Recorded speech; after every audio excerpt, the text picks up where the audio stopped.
मैं शपथ लेता हूं कि मैं अपना नाम, अपनी पहचान, अपना घर परिवार सब त्याग कर एक साया बन जाऊंगा। एक गुमनाम बेनाम अनजान साया। मैं शपथ लेता हूं। नमस्कार, मी विशाल सोराकर आणि आणखीन एक चित्रपटाची समीक्षा तुमच्यासाठी घेऊन आलेलो आहे। 15 ऑगस्ट म्हटलं का चित्रपटांची रेलचेल असते आणि साधारण अक्षय कुमार आणि जॉन इब्राहिम यांचे चित्रपट दरवर्षी रिलीज व्हायचे। यावेळेला कुली आणि वॉर 2 असे दोन चित्रपट रिलीज झालेले आहेत। वॉर 2 चित्रपटाविषयी मी बोलतो। वॉर 2 चित्रपट हा आहे यशराज बॅनरचा चित्रपट, जो आदित्य चोप्राने निर्मित केलेला आहे आणि त्याचं जे दिग्दर्शन केलं आहे आयान मुखर्जीने केलं आहे। आयान मुखर्जी म्हणजे आपला ज्यांनी ब्रह्मास्त्र चित्रपट दिग्दर्शन केलं, ज्यांनी ये जवानी है दिवानी सारखा सुंदर चित्रपट दिलेला आहे, तो आयान मुखर्जी त्यांनी या चित्रपटाचा आणि वॉर त्यांनी या चित्रपटाचं दिग्दर्शन केलं आहे। चित्रपट वॉरच्या पुढचा भाग आहे, म्हणजे त्याचा सिक्वल आहे। त्यामुळे चित्रपट वॉर जिथे संपतो तिथे हा चित्रपट सुरू होतो, असे त्याची एक ढोबळ रचना आहे। हा चित्रपट रहस्यमय आणि ऍक्शन पटामध्ये मोडला जातो। याची जी शैली आहे ती दाक्षिणात्य शैली आहे। दाक्षिणात्य शैलीमध्ये जसे ऍक्शन फिल्म असतात, जसा ड्रामा असतो, तसा या चित्रपटात घेण्याचा प्रयत्न केला आहे। आता या चित्रपटाच्या जमेच्या बाजू मी तुम्हाला सांगतो की चित्रपट आयान मुखर्जीचा असल्यामुळे यात भरपूर लोकेशनचा वापर केलेला आहे, भरपूर रंगेबरंगी हा चित्रपट करण्याचा प्रयत्न केलेला आहे। म्हणजे जपान, स्पेन, दुबई, डावास म्हणजे डावोसच्या स्वित्झर्लंड, इथे त्यांनी खूप देशामध्ये शूटिंग केलेली आहे। ते तुम्हाला असं रंगेबरंगी सगळे चित्र, सगळं हाय क्लास एक ह्यूज कॅनव्हासवर तुम्हाला हा चित्रपट बघायला मिळतो आयान मुखर्जीचा। आयान मुखर्जीच्या स्टाईलमध्ये हा चित्रपट जरी केला असेल तरी थोडीशी त्यांनी त्याची शैली बदललेली, हा दाक्षिणात्य शैलीमध्ये केलेला आहे आणि त्यामुळे हा चित्रपट खूप सुंदर दिसतोय। ओके, दुसरी गोष्ट या चित्रपटाची आवडलेली म्हणजे चित्रपटामध्ये NTR हे नवीन कॅरेक्टर घेतले, जे दाक्षिणात्य सुपरस्टार आहे तो। त्याचबरोबर ऋतिक रोशन आहे, त्यामुळे दोघंही खूप छान डान्सर आहेत, त्यामुळे तुम्हाला दोघांचा छान डान्स या चित्रपटात, नृत्य तुम्हाला खूप छान बघायला मिळणार आहे।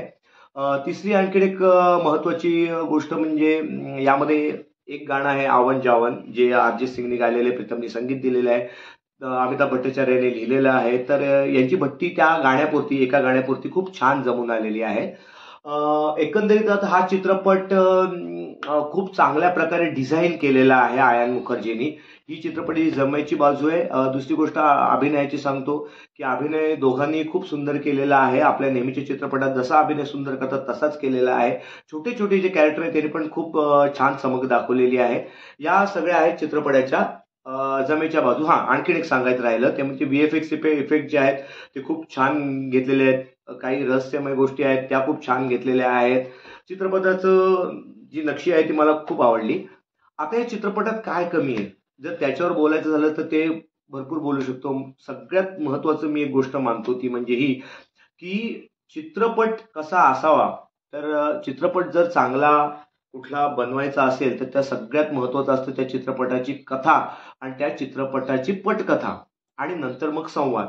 आदित्य चोप्राने हा चित्रपट लिहिलेला आहे, त्याचे संवाद लिहिलेले आहेत अब्बास टायरवाला तुम्हाला माहिती असेलच की 90च्या दशकामध्ये त्यांनी चित्रपट भरपूर आलेले होते त्याचे। तर त्यांनी ते संवाद लिहिलेले आहेत, पण ते संवाद आणि एकंदरीत चित्रपटाचं लिखाण काम आहे ते ढिसाळ झालेलं आहे। 90च्या काळातलेच संवाद तुम्ही जर आता ह्या काळात वापरत असाल तर ते पूर्णपणे चुकीचं आहे असं मला वाटतं। त्यामुळे काही वेळेला ते संवाद खूपच हास्यास्पद झालेले आहेत। चित्रपटामधली दुसरी जर दोष काढायचा झाला, दुसरा दोष तर तो हा आहे की चित्रपटातले सीन खूप लाऊड झालेले आहेत, खूप लाऊड। चित्रपटाला गती असून सुद्धा हा चित्रपट थोडासा रटाळ वाटतो, कारण जवळजवळ 2.5 ते 2.25 तास हा चित्रपटगृहात रन होतोय। यात सगळ्यात महत्वाचा दोष जर सांगायचा झाला, सगळ्यात महत्वाचा दोष तर ऍक्शन पट आहे आणि ज्या पद्धतीने फाईट सीन दाखवले, आता दाक्षिणात्य चित्रपट आहे त्यामुळे हिरो मारतोय आणि 50 जण मार खात आहेत हे सगळं मान्य, पण अतिशयोक्तीचा कळस म्हणजे विमान ज्या अल्टिट्यूडला उडतं त्या विमानावर यांची फायटिंग दाखवलेली आहे। त्यात हवेचा प्रेशर वगैरे कुठल्याही बाबी लक्षात घेतला नाही। त्यामुळे चित्रपटगृहात जेव्हा इतर प्रेक्षकांसोबत तुम्ही हा चित्रपट बघता तेव्हा तो खरोखर हास्यास्पद ठरतो, त्याच्यावर विनोद होतात। या चित्रपटाचं संगीत जरी प्रीतमनी दिलेलं असलं तरी फक्त ते एका गाण्यापुरतीच भाव खाऊन जातं. बाकी गाण्यामध्ये कुठलाही अर्थ नाही.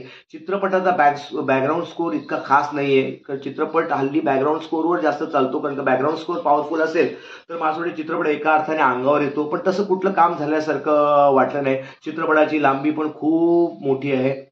त्यामुळे हा चित्रपट, आता अभिनेत्यांविषयी सांगतो की अभिनय खूप छान आहेच, पण दाक्षिणात्य पद्धती असल्यामुळे ते खूप अभिनय लाऊड झालेलं आहे. ओव्हर ऍक्टिंग काही ठिकाणी आपल्याला तिथे जाणवते. ऋतिक रोशन आणि एनटीआरने चांगला अभिनय केला. कियारा अडवाणीचा उपयोग फक्त मला असं वाटतं मॉडेल सोल्जर कम ती सोल्जर कमी आणि मॉडेल जास्त वाटते, तर त्यावर थोडंसं काम करायला हवं होतं, ते झालं नाही. पण एक सांगतो तुम्हाला, ह्या चित्रपटात एक मला सगळ्यात छान भूमिका कोणाची आवडली असेल तर ती आहे आशुतोष राणा यांची भूमिका. खूप छोटी भूमिका वाटायला येऊन सुद्धा त्यांनी त्या संधीचं सोनं केलेलं आहे असं मला वाटतं. प्रीतमनी जरी संगीत दिलं तरी ते इतकं भाव खाऊन जात नाही. फक्त एका गाण्यापुरतीच ते छान वाटतं. म्हणजे ओव्हरऑल जर चित्रपटाला मी जर स्टार द्यायचं म्हटलं तर फक्त मी त्याला 2 स्टार देईल. 1 स्टार चित्रपटाच्या लोकेशनला आणि दुसऱ्या मधला जो अर्धा स्टार आहे तो देईन VFX इफेक्टला, आणि अर्धा स्टार देईन मी आशुतोष राणा यांच्या ऍक्टिंगला.